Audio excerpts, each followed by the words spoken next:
Во студиото на Здраво Македонија по 9 часот се дружиме со Гордана Бешлиовска, Сдружение на медицински сестри, техничари, акушери и стоматолошки сестри. За нас, Васка Мојсовска, поранешна прва и единствена жена председателка на Федерацијата на фармери и член на управниот одбор на Сојуз на стопански комори на Македонија.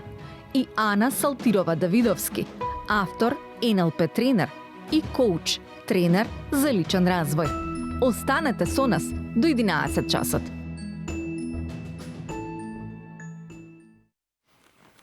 Да, како што кажа колешката Ана, навистина имаме уште многу интересни содржини кои што ќе ги понудиме до крајот на ова денешно наше издание, бидејќи имаме 3 прекрасни дами, силни жени. Кога велам силни, не мислам на физички силни, иако не знам, можеби физички се силни. Мислам на тоа дека се силни во својата професија, во својата мисла, во делата кои што ги прават секојдневно, а денеска разговорот со нив ќе го водиме јас и мојата колешка Цеце. Цеце, добро утро за тебе. Да, официјално Милена пред гледачите и пред камерите, добро утро. Како што кажа и ти, имаме 3 прекрасни дами, навистина убави професии за кои што ќе зборуваме во следните минути. Верувам дека ќе ве задржиме на Канал 5. Ние сме единствено загрижени дали ќе имаме доволно време се да прашаме, секогаш знаете, тоа не е најголемиот проблем во овој дел, но мислам дека ќе биде доста интересно. 5 жени на маса, ќе се потепаме која попрво нешто да каже. Да, ние само ќе прашуваме, нема да се надоврзуваме многу, се со цел да оставиме нели простор на простор за повеќе прашања.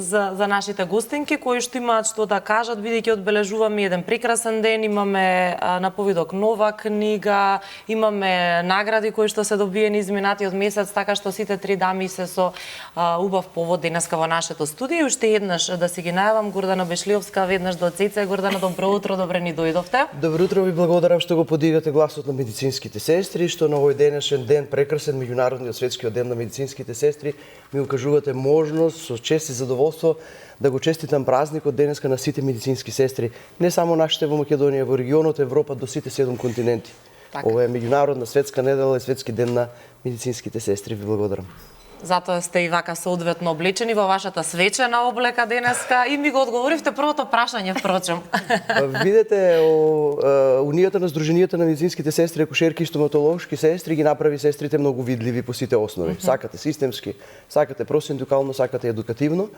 Меѓутоа, институционалната празнина на медицинските сестри не носи во ситуација да ние со нашата сила и нашата униформа овака визуелно го подигаме дополнително гласот. Точно ова е мојата свечена униформа, која што јас само на овие јавни настапи ја ветив на медицинските сестри пред 2 години.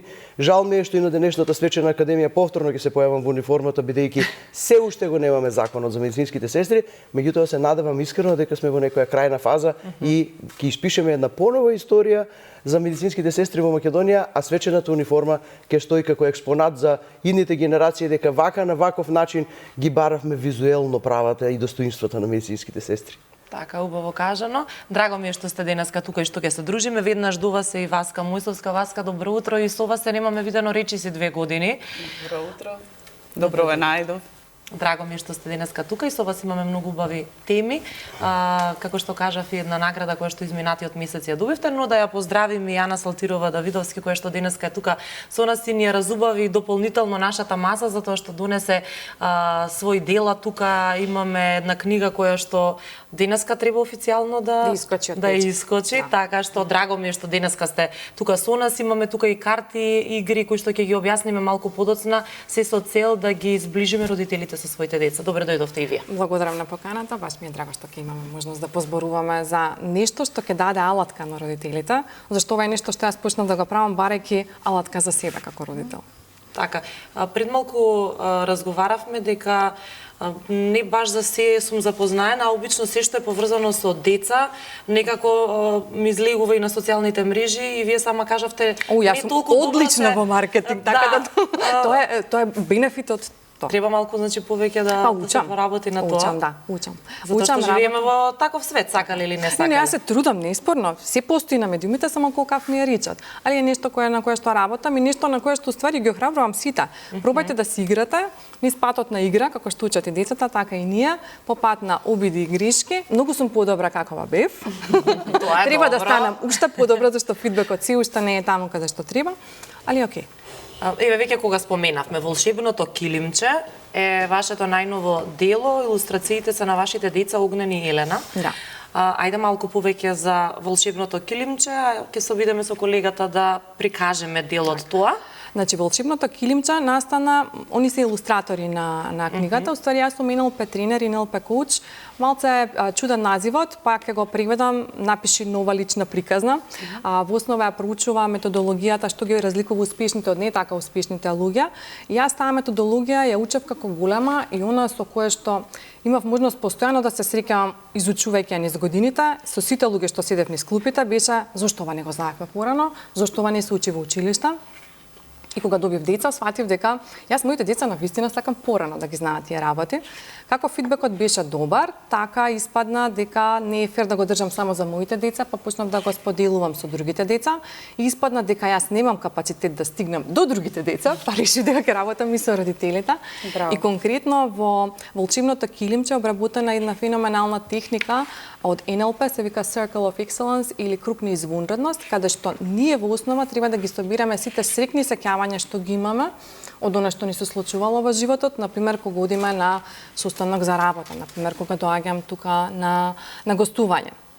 Да мислите кога јас би се присетила на сите непријатни ситуации што ми се случили и секој пат кога ми се јавила трема и дојдам тука и веројатно Нема да можете да зборувате, да. За разлика од тоа, а најчесто ние тоа го правиме. И целта е уствари книгата да биде алатка на која што на родителите ќе им даде можност да си ги соберат сите среќни сеќавања заедно со децата, да им ги негуваат, заради тоа што и невронауката потврдува дека ние многу побрзо ги забележуваме сите проблеми и предизвици. Ова е целта да ни го сврта размислувањето, што во основа е продолжување на целата мисија од книгата Благодарам, која што исто ја обработува NLP методологијата, стои позадини иза и ја покрива состојбата како ние свесно да ги носиме децата кон добра состојба, затоа што во добра состојба можеме да дадеме, можеме да се представиме и може да направиме многу подобро. Или она што го има во мене можам да го понудам на светот. Ако јас не сум во добра состојба, јас можам да му го понудам светот само она што го има во мене, тоест мојата не така добра состојба. А сите имаме ресурси во кои што може да пристапиме независно каков ни бил животот, независно, и тоа е устари целта на Благодарам, што год да ни се случи, или да бидеме благодарни за убавите работи, или да бидеме благодарни за лекциите што ни ги донеле тие искуства. Така, многу убаво кажано, еве и зата пишува волшебното килимче е семена книга која не само што се чита, туку е и алатка што му помага на детето да стане чувар на своите среќни сеќавања и да научи дека храброста и смиреноста веќе живеат во него. Многу убаво, верувам дека ова ќе најде на голема заинтересираност кај родителите исто така. Ќе се навратиме подоцна и на клубот на родители, која е целта и поентата на сето тоа. Жената има многу улоги во животот, покрај тоа што е и мајка и сака да биде успешна нели на работното поле, успева и да менаџира. Васка е една таква успешна менаџерка кај нас, бидејќи веќе долги години имате и семен бизнис, а минатиот месец бевте наградена и добивте статуетка жена водилка за успешно менаџирање. Честитки пред се за наградата. Благодарам да сте здрави, живи, само успеси во животот на сите, нека им дава Бог. Па, како што кажавте, јас сум една од собствениците на Агрокалем, тоа е семејна компанија, односно семејна приказна која започна пред 29 години, кога јас и мојот сопруг нели стапивме во брачните води. И во цел тој наш развој ние нели се трудевме да стекнуваме нови знаења, да ја прошируваме нашата работа, да ја надоградуваме, да вметнуваме нови технологии во производството. Инаку за оние кои што не знаат, ние произведуваме лозови и овошни садници и сме најголем расадник во Македонија за производство на садници и трпезно грозје кое што нели е посадено на наши собствени плантажи. Тој континуитет на работа од самиот старт, од самите почетоци, кога буквално сме почнале од нула, едноставно, од 1,5 хектар лозов насад кој што ни беше наследство од родителите на сопругот, ние сега го прераснавме во една поголема, и не само, нели, ако некогаш било тоа борба за екзистенција, за опстанок на семејството, сега веќе тоа прерасна како еден бизнис кој што рековте од агросекторот во кој што се вклучени и децата наши. Браво. И оваа награда која што следуваше од страна на агенцијата Марили и госпоѓа Лидија Трипуновска, благодарност и до неа, нели, за целата поддршка која што ми ја дава сите овие години на самото наше работење, значи само еден печат на целата наша работа. Јас како жена сум посебно горда затоа што од агросекторот бев единствена жена која што ја доби таа награда. Кај нас од 30 жени номинирани, мислам добитнички, и сето ова ми дава еден стимул да продолжиме понатаму, а и секако да бидеме ветар во грб на нашите деца за понатамошен развој и усовршување на самата наша работа. Браво, да, малку подоцна ќе кажеме и што се друго правите и што се и правевте додека бевте, и традиционалниот маџун го правиме, тоа е нов производ кој што е производ на ќерка ми, веќе е 6-та година таа го прави. И тоа е неготински маџун направен по традиционален рецепт, и така да ние како семејство и како компанија сега и вработени кои што имаме, бидејќи на почетоците ние работевме сами, како ја проширувавме работата, сега имате и повеќе вработени, ама без разлика сите ние се чувствуваме како едно семејство. Браво. Одлично, имаме многу што зборуваме со вас, како што кажавме претходно, имаме навистина многу прашања. Ќе продолжиме со Гордана. Кој споменавте законот за медицински сестри, дека се уште се борите за него. Па може за пошироката јавност најпрво да објасниме за каков закон станува збор, што е она што им недостасува на медицинските сестри? Па таа институционална празнина, да ви кажам, едноставно се отсликува во болниците во тоа така наречено наше 4N незадоволство, бидејќи законот имплицира, тој не е само административна формалност. Знаете, законот за медицинските сестри е нешто што комплетно ја опишува сестринската и уредува сестринската професија, каде што меѓу другото го универзалниот курикулум на како регулирана 6-та професија ги препишува буквално сите начини на кои што се образуваат медицинските сестри во сите, почувајќи од средното медицинско училиште, па високите стручни школи, сега нашите желби за факултетското образување, академските студии на медицинските сестри, потоа специјалистичките студии, па вториот и третиот циклус на студии, каде што се научните студии кои што на медицинските сестри им овозможуваат во образовниот процес да бидат вклучени и да ги образуваат медицинските сестри. Тој е тој кој што треба да направи професијата, да ја образува професијата. Тоа што го работат медицинските сестри во болниците треба да истото да го предаваат на факултетите. Ние многу пати во нашите стратегии, нашите настани и едукативни и во секаков карактер, значи сме кажале дека здравствената нега и здравствената грижа е нешто кое што е основната задача од сите 4 фундаментални нивоа на медицинските сестри. Содржана е во превенцијата, промоцијата, здравственото воспитување и спречувањето на болестите. Тоа се 4 фундаментални нешта во дефиницијата на професијата медицинска сестра, во кој што секаде е вплеткана здравствената нега и здравствената грижа.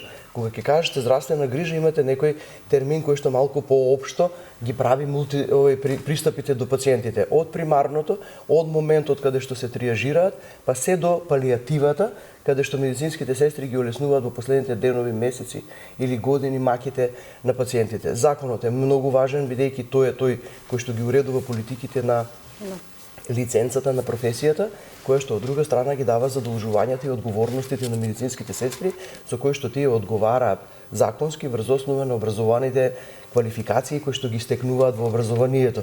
Кога ќе дојдат во болниците, имаат образовни квалификации врз основа на кои треба да испорачаат наспрам пациентите. Има еден независен дел кој што медицинските сестри ги гради со нивната емпатичност, со сето она кое што била причина за да влезат во професијата, и на трето место е меѓузависниот дел во кој што медицинските сестри комуницираат комплетно со семејствата, по широката околина, со секојдневието кое што представува 24/7 или медицинска сестра професија која што е живот.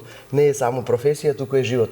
Многу е важен законот, бидејќи тој кога ќе ги уреди медицинските сестри, ќе ги уреди одговорностите, образованието на медицинските сестри, ќе ги имплицира медицинските сестри и имплементира таму каде што што се носат одлуките за медицинските сестри, тие тогаш ќе придонесуваат многу повеќе за подигање на вредноста на пациентите. Сето ова треба да се направи за да задолжувањето на професијата биде регулирано на таков начин да медицинските сестри испорачаат према пациентите онака како што тие заслужуваат. Се за вредноста, тие се суштината на нашето постоење. Од тука ние овој закон го бараме не само за достоинството на нашата професија и не само за сето она кое што го работиме биде уредено по сите основи, туку најповеќе од се за она кое што треба да го направиме за нашите пациенти. Значи, само на таков начин се прават одржливи политики за многу структурни, силни здравствени системи. Без професионално структурирани медицински сестри и образовани не можете да имате силен здравствен систем кој што ќе иницира задоволни Вие пациенти. сте првите со кои што сите се соочуваме кога ќе Знаете прво како? од вас бараме помош. Прашуваме каде да се упатиме и така натаму. Навистина сте на првата линија на фронтот, или како да кажам. Најголемо чувство би можела јас себе вака од моето искуство да го кажам во работата, бидејќи јас целокупната моја кариера ја развивам во градската општа болница 8 септември или по нарешната воена болница каде што веќе 35 години работам и каде што мојот кариерен развој и по основ на професионалност и на образование сум го градела во болницата. Има еден момент во кој што не можете да опишете каков е моментот кога се првите информации кај пациентите и соочувањето со болест. Првите моменти кога ќе заврши диагностиката, првите моменти соопштувањето и тогаш сте вие тука кога тој е еден таков момент во кој што понекогаш ќе кажете дека останувате без зборови. Не, нашата професија е таква во која што вие сте тие кои што треба да ја влијете довербата кај пациентите. Затоа јас многу пати кога им ги испраќам стимулативните пораки до сестринството, велам дека професијата е тромење на тагата, радоста и болеста и на болката на пациентите. Ќе влезете во една болничка соба, ќе се радувате со пациентот заради добрите резултати, во наредната соба болничка соба ќе дојдете до пациент кој што има сериозни болки, каде што знаете, многу пати ќе слушнете дека не лекуваат сестрите само со лек. Многу е важно да му пристапите на пациентите, тие да ја стекнат довербата кај вас. Кога имате довербата од пациентите, вие сте се остварили во професијата на некој начин. Меѓутоа, знаете, тоа е се многу убаво во тој независниот емпатичниот дел кој што треба да го комплетира оној професионален лик, имидж и дело на таа европска медицинска сестра која што секоја медицинска сестра го посакува, каде што таа сама одлучува, таа е автономна. Таа е таа која што за одлуките кои што ги донесува носи одговорност и таа е таа која што е зрак светлина кај пациентот од другата страна. Така се стекнува довербата кај пациентите. Кога имате состојба на отсутност на законот, кога не сте автономни, кога не ви е признаена одговорноста, кога не ве следат образовните квалификации на работа, вие имате и иницирате незадоволни медицински сестри кои што сакајќи си ја многу професијата, иницираат убави здравствени интервенции према лекарите. И заедно со лекарите према пациентите. Меѓутоа многу пати ќе слушнете состојби во кои што тоа незадоволство за жал се имплицира према пациентите и ќе ги слушнете нивните незадоволства. Тие не заслужуваат да имаат околу себе медицински сестри без закон. Така да мислам дека важноста е многу голема. Апелирам, ја користам можноста да им се даде можност на унијата, на здруженијата на медицинските сестри. Ние најубаво знаеме што е потребно.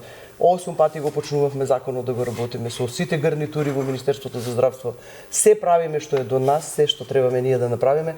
Очекуваме дека брзо тоа ќе се реши и како што кажавме на почетокот кога ќе го добиеме законот, ќе испишеме поновата историја на медицинските сестри, а ова моја униформа ќе отиде во еден експонат со кој што го баравме овој закон и во наредното некое гостување догледно време ќе се раскажува. Ќе ни го честитате законот, бидејќи сме единствени во регионот без закон о законната професија на медицинските сестри. Еве верувам дека и вашето денешно гостување и изборување гласно на оваа тема ќе придонесе да се променат нештата. Ана, сакам да продолжам со вас, бидејќи вие работите и со родителите и со децата, односно многу луѓе кои што ја работат вашата професија, во последно време велат дека навистина е важно и со родителите да се зборува, не само со децата кои што имаат одреден проблем, затоа што тоа е еден синџир, нели, кој што ги поврзува нештата. Она што ме интересира, колку е важно родителите да знаат што точно им зборуваат на децата, кои зборови ги употребуваат, дали постојано треба да се нагласува мора да добиеш петка, мора да бидеш најдобар,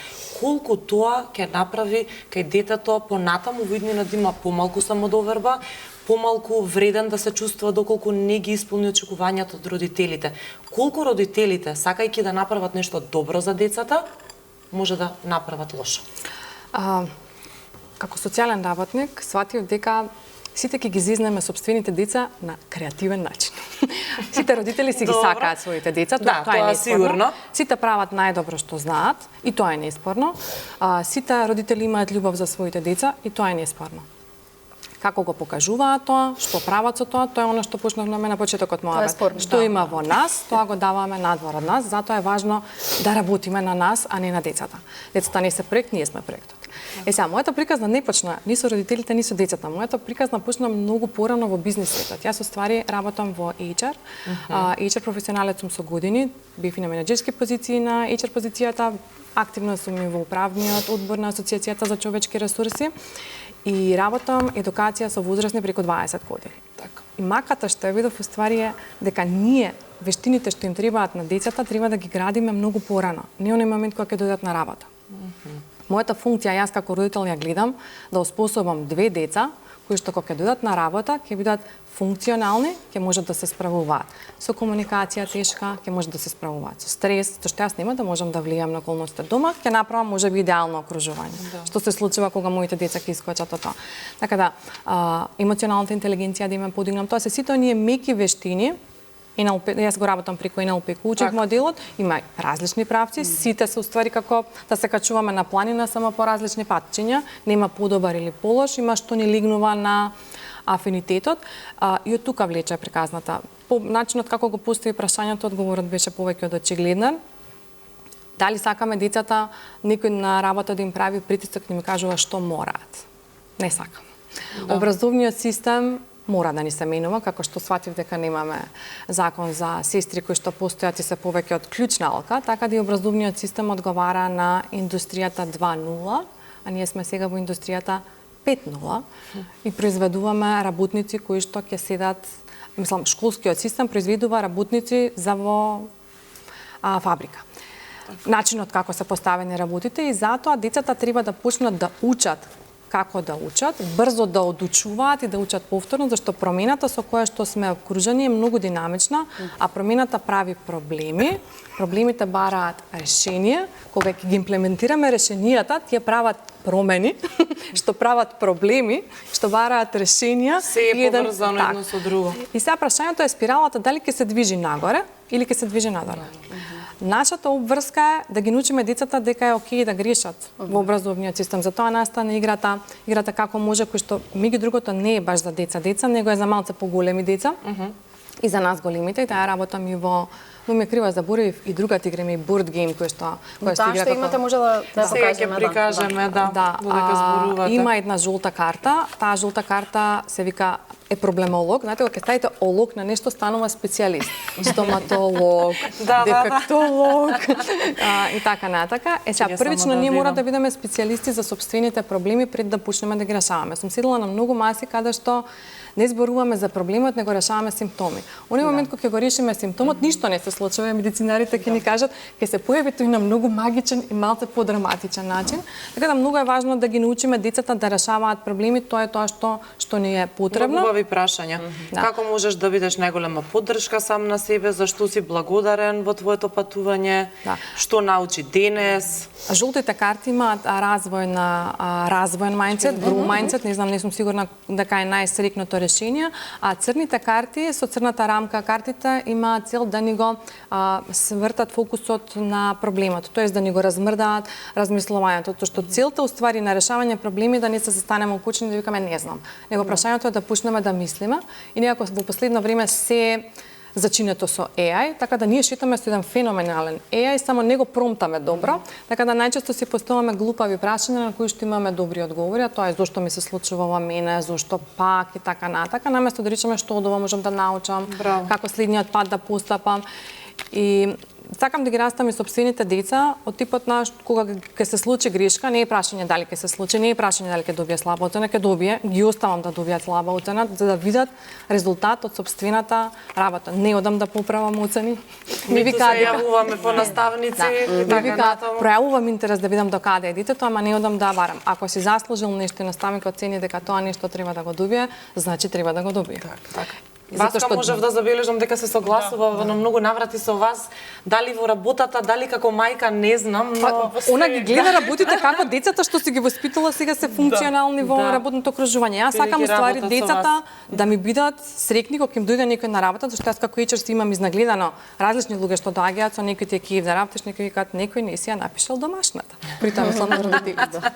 Васка слободно да надоврзете се. Па се согласувам со гостинката затоа што и нели како што кажавте и јас сум мајка и за среќа или за несреќа, ние кога ги воспитувавме децата немаше тогаш интернет комуникации и интернет врски каде што можевме да ги видиме овие совети, но сме по интуиција сме ги воспитувале по тоа како нас не воспитувале. Бидејќи сум по професија оделенски наставник, а и не само како човек, категорично сум против тоа да родителите одат и се бунат на кај самите наставници за своите оценки. Никогаш за оценките на своите деца. Никогаш тоа не сум го правела, ниту моите родители го прават и сметам дека секој треба по заслуга да си добие тоа што треба, а не дали е на некој или Ами не може сите да бидат скроз одлични, не е нормално да бидат сите со сите петки. И секогаш скромноста била при воспитување на моите деца, скромноста била на прво место. Можете вие да видите во животот што сакате. Можете да имате разни титули, се, и некогаш да имате помалку или повеќе, нели финансии, но најбитно е вие да бидете човек. Да човек во буквална смисла на зборот. И тоа сакам да им го пренесам еве сега и на внуците, секако и тие вредности ги гледам кај моите деца, барем сега, засега веќе се возрастни, нели, со своји собствени семејства. Се надевам дека тоа ќе продолжи, ќе ги води во иднина. Секако проблемите кои што ги спомнавме се во сите сектори, не само во воспитувањето, туку и во самата работа, исклучиво во нашата работа, но трпението, дисциплината и изнаоѓање решенија за проблемот. Не сега, нели, многу ми се допадна тоа што го кажавте, зошто мене ова ми се случува. Ние во текот на нашата работа сме наиделе на безброј проблеми во речиси во овие 3 децени, но секогаш сме гледале да го најдеме решението за тој проблем. Не, нели, сега дигам раци буквално и готово, тоа е што се деси. Дај, ако на овој пат има препрека, па дај да видиме како да ја поминиме таа препрека. Секогаш така сме гледале, барем јас и мојот сопруг. И мислам дека тоа е една водилка која што сите треба да ги водим. Треба да имаме цели во животот, но не невозможни цели. Значи, да бидеме реални. Чекор по чекор, да, и се во дадено време. Так. Значи, не можете вие сега почнувате со работа и да очекувате дека преку ноќ ќе се случи нешто. Значи, кога сте дисциплиниран на работата, кога учите и се надоградувате, барем во мојата работа и така, јас кога почнавме ние да работиме, свативме дека мораме и да учиме за земјоделството. Земјоделството не е само мотика, затоа што тоа е цела една наука. Да, промената на климата, сите предизвици, промената на општествените структури, на законите, сето тоа влијае на самото производство и на самата работа. Така, моето активирање беше што повеќе да научам, а како ќе научам? Затоа ако не се активирам во некои организации во кои што можеш да размениш искуства, да споделиш и да се бориш за своите права. Барем јас така ја сметам, нели, мојата работа и затоа и вметнав од сите тие членства. Спомнавте Националната федерација на фармери. Така, бевте председател на Федерацијата на фармери. Прва и единствена жена. Па така е, во таа организација, најголема организација која што ги здружува сите земјоделци во Македонија од сите сектори. И јас бев првата жена, 8 години председателка на таа организација, веќе една година не сум. Тимот со кој што... Ви недостасува тоа или сега имате повеќе време за другите работи? Не, јас сум си повторно активна во организацијата затоа што сум и член на управен одбор. Јас сум член во таа организација од 2006 година. Да, но како председател нели поголема одговорноста, да. Малку се намалија одговорностите, но веќе имаме па сега други улоги во животот, ама инаку и членуваме во Сојузот на стопански комори, односно Агрокалем е член и воедно и таму сум член на управен одбор на агрокомората и тоа сакам да им го пренесам на идните генерации кои што се занимаваат со земјоделство. Значи морате да членувате и да бидете активни во работите и да бидете вклучени во донесување на одлуки во промените кои што се лично за ваша. Само преку членство можете да се изборите за правата. Јас тоа го видов преку мојата работа и затоа сакам да го пренесам и на идните млади. Без разлика дали се жени или мажи. Истото тоа го прави и колешката со сестрите, истото тоа го правам ја во асоциацијата. Да, имаме благодарност. Сакав да ви кажам дека можеби има една дефиниција која што е моја животна дефиниција, сигурно се надевам ќе се сложите, бидејќи јас сум остварена мајка на два прекрасни сина кои што се академски образовани. Тие се мојата смисла за мојот живот, сите ние се будиме и живееме за нив. На децата треба да им покажете, не секогаш само да им кажете. Многу е важно што им покажувате. Кога се остварувате по сите основи како родители кои што имаат пред се една здрава семејна средина и околина во која што понатака се развивате во професиите, во кариерите, во односите со луѓето, вие на децата им покажувате како сето тоа треба да биде. Така модел, точно. Јас ова го кажувам затоа што во мојата племенита професија моите деца растеле со се она што јас сум се соочувала во мојата професија како животна професија, кога сум требала да не бидам дома во приказните или се она кое што требало да ми се случува на празници, викенди, Јас радев со мајка, лаборант, така да јасно ми е. Кога сите секогаш треба да бидете со семејството, ние сме меѓутоа одбирот на нашата професија има таков призив во кој што кога влегувате во оваа професија сваќате дека треба да се дадете, нели, за другите. Во пациентите треба да ги гледате секогаш своите најблиски за да бидете остварени, како што кажав, за да ја постигнете довербата.